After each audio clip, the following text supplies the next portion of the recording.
اور جب اللہ کریم نے فرمایا کہ انہیں بتا دو قل ان کنتم تحبون اللہ فاتبعونی یحببکم اللہ، انہیں کہو اگر اللہ سے محبت کرتے ہو تو میری اتباع کرو، میرے نقش قدم پہ چلو، تو یحببکم اللہ، تو اللہ پھر تمہیں اپنا محبوب بنا لے گا۔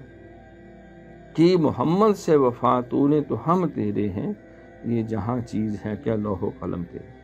جدید صاحب نے سرکار کی اتباع کے 7 درجے بیان کیے، فرمایا جو جتنے درجے سرکار کی غلامی کے طے کرتا جاتا ہے وہ اتنا ہی اللہ کا محبوب بنتا جاتا ہے۔ 100 ہاتھ رسا تے سرے تے گنڈ، کوئی شک و شبے کی گنجائش نہیں۔ تو جب سرکار دو جہاں کو اللہ نے ہر عیب ہر نقص سے وَإِنَّكَ لَعَلَىٰ خُلُقٍ عَظِيمٍ، نگاہ عشق و مستی میں وہی اول وہی آخر، وہی قرآن وہی فرقان وہی یاسی وہی طٰہٰ، وہ دانائے سبل ختم الرسل مولا کل جس نے، وہ بار راہ کو بخشا فروغ وادی سے۔